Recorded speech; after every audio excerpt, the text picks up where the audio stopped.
Hi, Grauwelt fans, it's me again, Victor Salinas. I first want to apologize for not uploading a video in a few weeks. I did have some videos done in the last month, but I didn't get around to finishing or uploading them.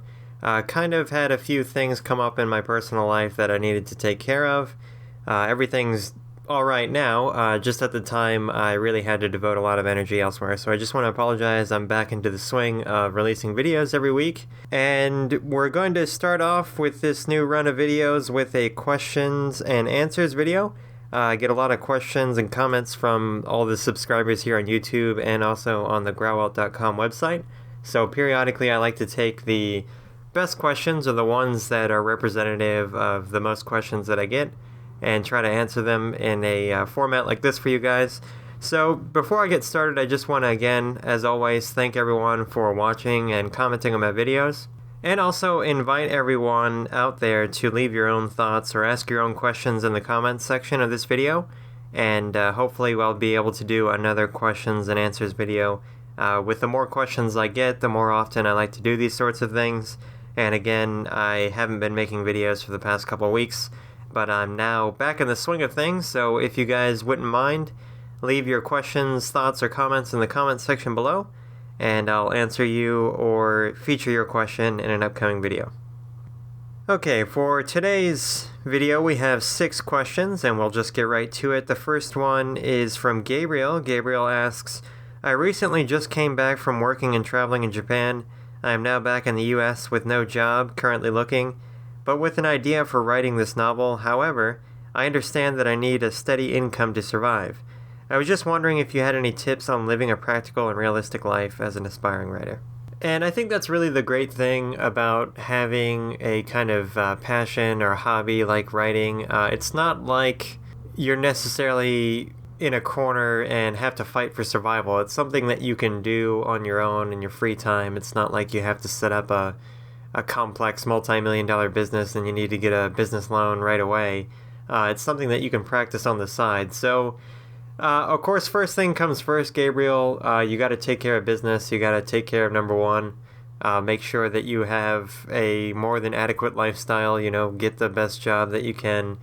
If you're really frugal, I like to think of myself as being really frugal. I'm very careful with my money. A lot of people like to call me a tightwad.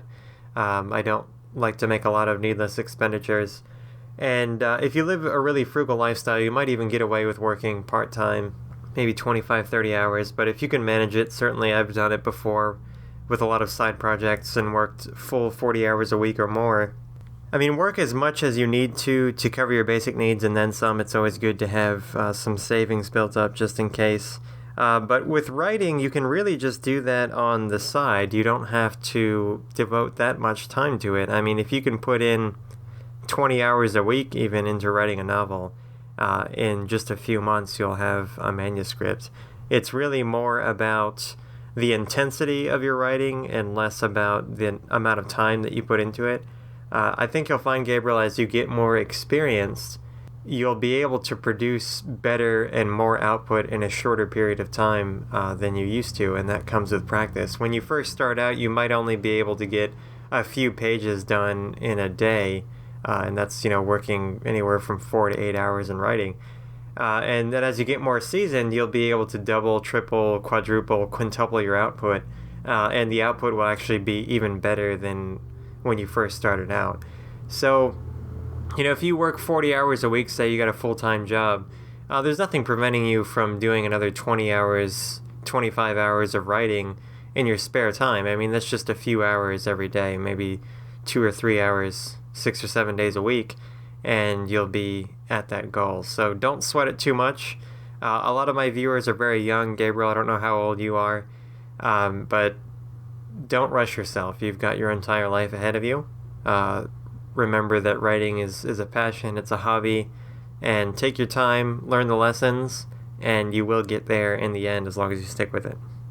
Okay, on to our second question. Deacon asks, I understand you have 5 more books planned in the Grauwelt series, but do you know roughly how the rest of the series will play out? Have you planned it, or are you just going with the flow? I want to start writing, but I don't know whether I should plan out the whole series before I start the first book. What did you do? Also, why did you have to kill off Gestalt? He was my favorite Loa. Love that guy.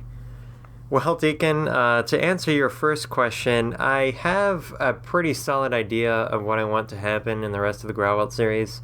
As I've mentioned in many other videos, I keep a series of notebooks. One of those notebooks kind of has the rough ideas of the next parts of the story.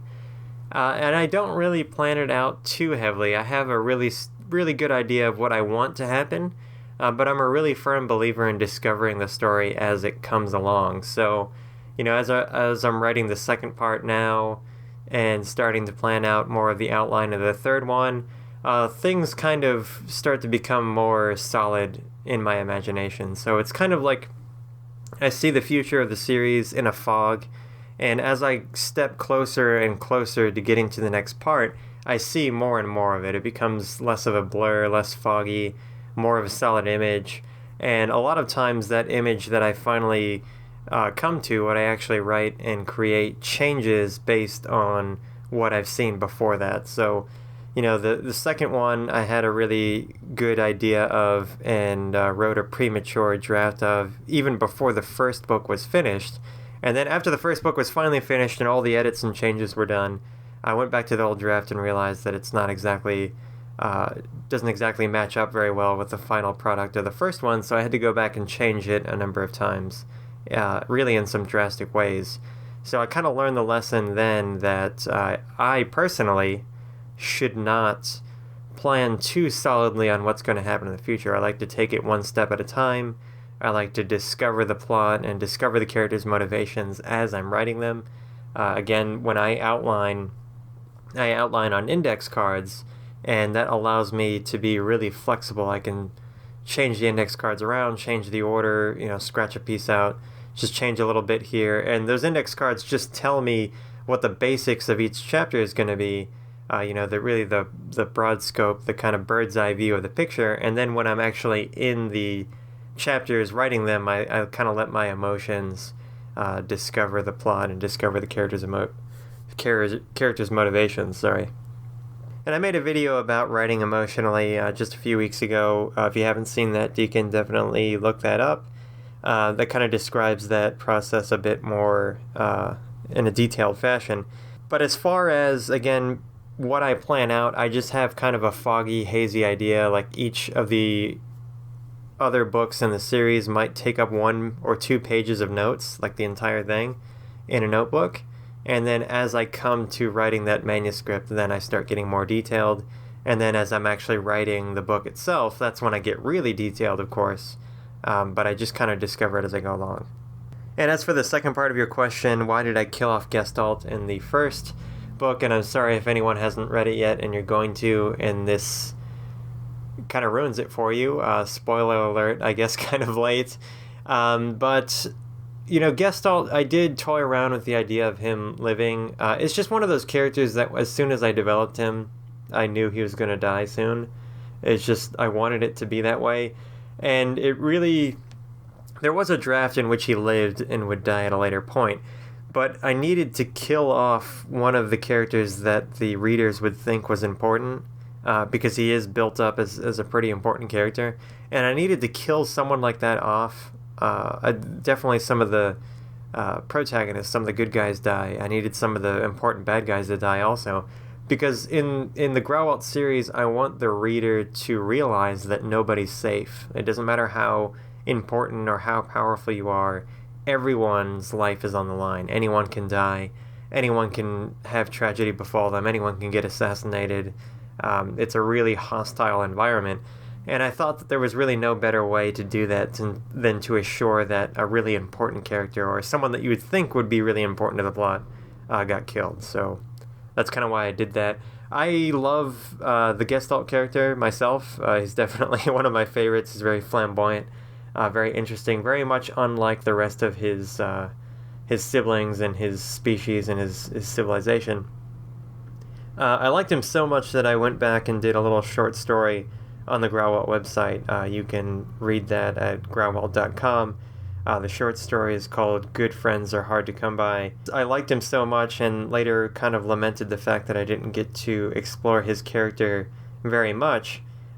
So I wrote that little short story. And, you know, that may be the end of Gestalt's life, but there's nothing stopping someone from writing or imagining his life up to that point.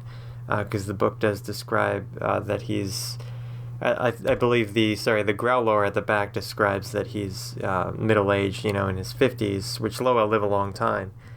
So there's definitely a lot of life for him outside of the first book. Okay, on to our next question from Katie. Katie asks, I'm working on my own project and is very much still in the baby stage.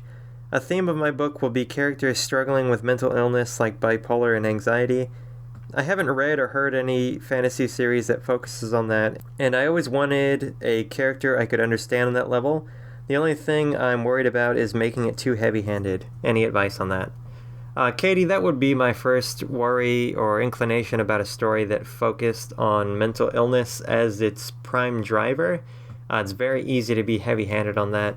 My advice on that sort of thing is to make it incidental to the character.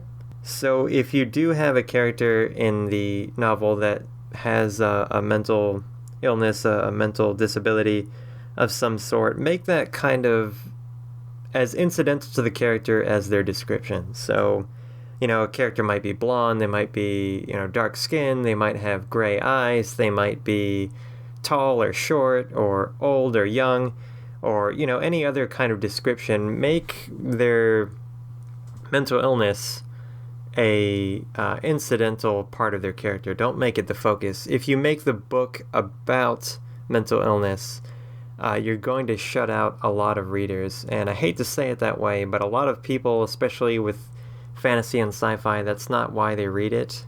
They don't want to have that kind of story. That's something that I don't have a lot of expertise on how to portray that if you wanted it to be the central theme.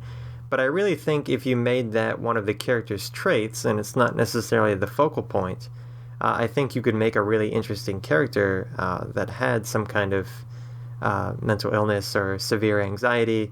Maybe they have, you know, some kind of trauma from a past experience that kind of bubbles up every now and then, or plays a central theme in the story itself. However, to focus on something like that as the driver of the story's plot, or kind of make it that character's shtick, I think it may come off as too heavy-handed, and you'd end up in a lot of trouble. So my advice is just to make it incidental to the character, make it kind of part of their backdrop, but it's not really their focus, because if you make that character that way, every time that character comes into play in the story, everyone's just immediately going to conjure up these images of a broken stereotype, and not really a nuanced, complex character like you really need. Okay, our next question is from Britt, and Britt asks, I find historical fiction to be way more difficult to write than fantasy. My novel started out in the real world, but I ended up rewriting the whole thing in a fantasy setting just to keep the book in check. Am I just crazy that I think this way? I don't think you're crazy, for sure. That's a very valid point that you bring up. And I made a video about this a time ago about why it's difficult to write fantasy. I think it's actually more difficult to write fantasy, but they both those genres have their pros and cons. For one, if it's historical fiction, the easy part is that you already have the setting made up for you. You can already draw in the real world to use as your backdrop. You don't have to invent whole new species, institutions, a whole new history. You can just use the real world as your, not just your inspiration, but as your entire setting. It's already been invented for you. All that's done. You don't have to work as hard to do that. However, with historical fiction, in order to pull it off correctly, you actually have to understand the history of the era or the setting. So if you're doing a historical fiction novel set during the Napoleonic Wars in Europe, you have to understand and know all the history and what it was like to be alive then in order to pull it off, because the people who read historical fiction typically are going to know more than the average person, certainly, about that particular era. So again, if you write a historical novel that takes place during the Napoleonic Wars, people who read that are probably going to know more about that era than the average person, and they're going to judge you very, very harshly based on how well you portray that era. So that's kind of the pro and con of historical fiction. Now with fantasy, it's the other way around. The easy part is that there pretty much are no rules. You can make up the world however you want. And that's also the bad thing, because you don't have anything that you can take for granted. You have to present everything in a really genuine way without having the real world to back you up. Now, that being said, that's really up to the individual writer to decide what they think is easiest. So Britt says that she found historical fiction more difficult and that fantasy is easier. So for each writer, certain genres are going to be more difficult than others. I personally think that fantasy is more difficult because of the nuance that has to go into it. I think historical fiction would be a lot easier because you can just borrow all of the elements from real-world history, and it's pretty much gauged on how much you know and how much you can learn about that era, combined with your talent to regurgitate that information in written form. I think that fantasy is much more difficult, especially if you want to make a convincing fantasy setting. And really, maybe the easiest way to do that, now that I think about it, and I've talked about this extensively, is to use real-world history as the inspiration for fantasy settings. So you kind of make an analog, and I've talked about this extensively. You borrow elements from real-world history to portray in fantasy. Just give them an interesting twist, change names, change the way institutions work in just a small way to fit your setting. But I personally think that fantasy is more difficult to write than contemporary or historical fiction. Britt, I would like to ask you, if you see this video, to comment and tell me how that was easier for you to change from historical to fantasy.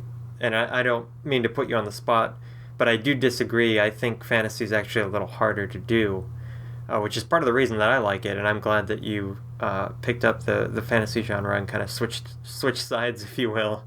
But I would be interested to see what elements for you are difficult or easy about both of those genres.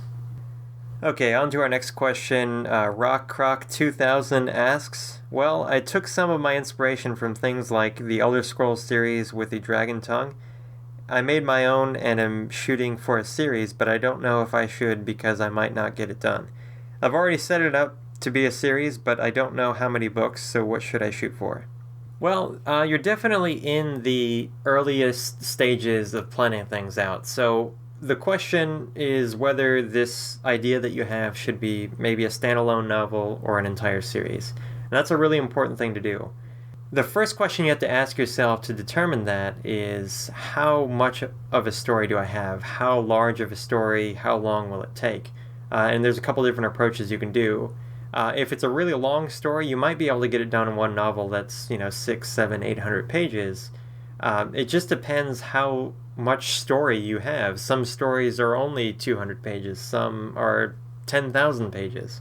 It just depends on how large the story is and how deep it is and how long you really want it to go for. If you have enough material to make it into 2, 3, 8 books, whatever it is that you think you have, make it that long. And this is a really tough thing for everyone to deal with, is, more locally, how long should a chapter be? How long should a book be? And in this question's case, how long should a series be? And the real answer is, all of those things should be just as long as they need to be, and not any longer. And that depends on a huge number of variables. It depends on the writer's style. It depends on the pacing of the story. It depends on what kind of story it is, what genre. Fantasy and sci-fi books tend to be longer than contemporary or historical fiction because the author has to go to greater pains to describe the world and immerse the reader in the world for fantasy and sci-fi. Whereas with contemporary and historical fiction, the setting's just our own real world, so you don't have to describe it as much. So for a fantasy book or series, it's definitely going to tend to be longer, but how long really depends on how much of a story you have. If the character's quest is just a simple here and back again sort of thing, it can be 300-400 pages. However, if the protagonists kind of kick off a huge revolution in the world that they live in, it might be many books. For example, if the protagonists end up getting involved in or causing or helping start a major war or, religious quest or something like that, the books may go on indefinitely. There might be no end. And it really depends on how much material you have. I think the best thing you can do starting off is maybe just write a one-off novel and kind of set it up to be something that could have a sequel if you wanted to go back and do a sequel. So kind of leave the end open-ended and not necessarily part of a series. Because you can always go back and revisit that world. Even if, your protagonist retires or dies or is too old or incapacitated at the end of the story to continue, you can always go and write what that character did before that book happened. You can always go back and change things. There's really no end when it comes to storytelling. And if it's not with that character, then it can be another character in your world that you tell a story about. So focus on getting one part of the story done, and if you need to expand it into a series, you can always do that. You don't necessarily have to decide whether it's going to be a series up front or not. Okay, and for our last question, kind of a fun question, Dustin asks, what version of D&D do you play? We currently play 5th edition, which is the newest edition of D&D. Unfortunately, my campaign that I was playing with my friends and I has fizzled out and died. I was having a lot of fun with it, but if you guys have ever played tabletop role-playing games, you know that it's really hard over time to coordinate people's schedules, and people stop showing up every now and then the enthusiasm dies. It was really easy to play D&D when we were in school, middle school and high school, because we all had the same schedule, and we didn't have adult things to worry about like jobs and paying bills, and some of us having kids and all that sort of thing. So it was a lot easier back then. But we do play D&D 5th edition. I got all the new books when they came out, and I was really pleased with a lot of the changes that they made in 5th edition. It's a lot simpler. It's simple enough that newbies can pick up really quickly, and it's deep enough. There's a lot of expansion enough and a lot of different options enough to keep veteran players like my friends and I interested in playing. Just real quick, besides that, I play a huge number of other tabletop role-playing games. I have a really big collection of tabletop role-playing books, and that same group of friends and I are planning on starting a campaign for the game World of Darkness, if you guys have ever heard of that. It's from White Wolf Publishing. It's kind of an older game. I kind of have a soft spot for out-of-print role-playing games, and that should be a really fun time. So as far as D&D, it's 5th edition. I'm really pleased with that.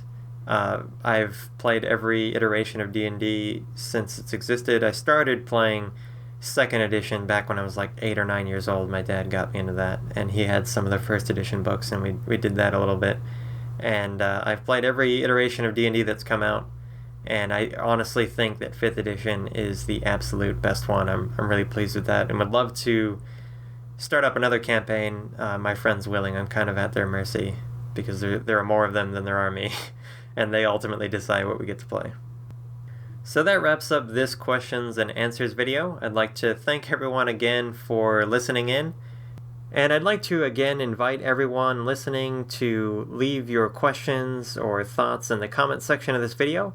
I love getting your guys' feedback. It really does help me make these videos. And I want to do a lot more of these videos where I answer your questions. So if you have any questions or comments or concerns you'd like me to address in a future video, just let me know in the comment section of this video, or really any of my other videos, wherever they're relevant.